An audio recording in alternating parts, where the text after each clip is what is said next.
Alex. Welcome to Alex Automotive. Today I got a 2013 Jeep Wrangler. I'm going to be doing a front wheel bearing too. The reason I'm doing front wheel bearing too is to put my hands on 10 and 6 and get up and down movement inside that wheel bearing. You can start seeing that wheel bearing move from in there. So what I'm going to do is I'm going to show you how to replace that front wheel bearing. What we're going to do to replace that front wheel bearing is we're going to remove all 4 of those lug bolts. Ours are key because they're an aftermarket socket. So we're going to put those on, take those off. Alright, now that we get the wheel off, we're going to take this bolt off. This bolt is a 36 millimeter. So I'm going to take that off and we're going to continue with brakes. Alright, we got that nut off. And the next thing we're going to do is remove this bolt right here and this bolt down here that holds the brake caliper on.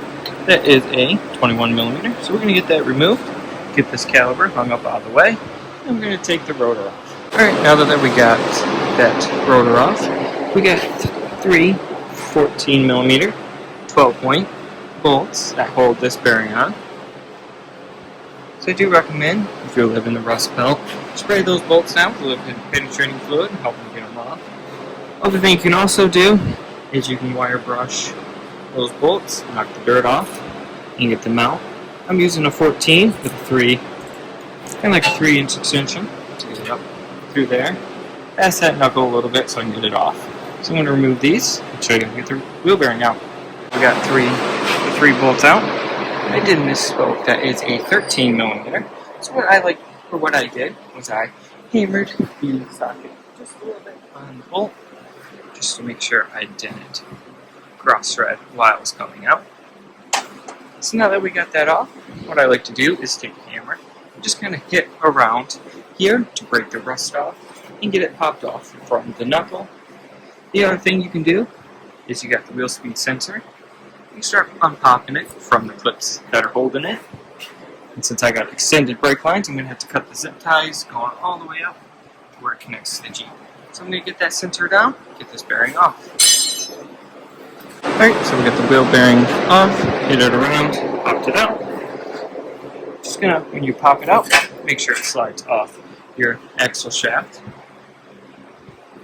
After you have it off, what I like to do is clean up all the rust and dirt around there. And then the new wheel bearing, put a little bit of anti-seize. Those new wheel bearings, we're replacing with an SKF brand. This brand we got off of RockAuto.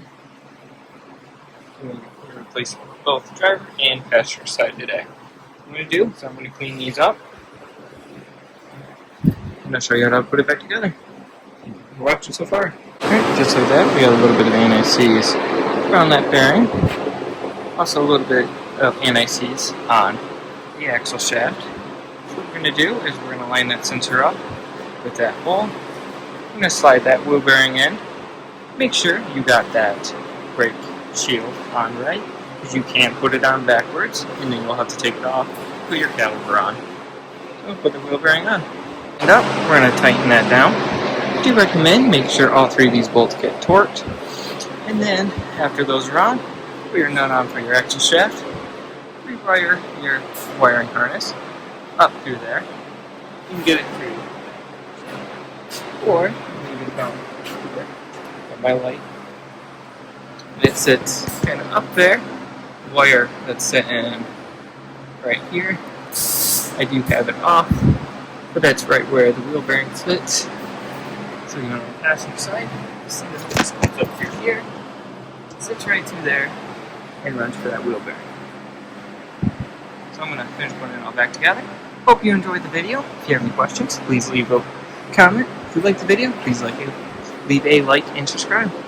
Thank you for watching.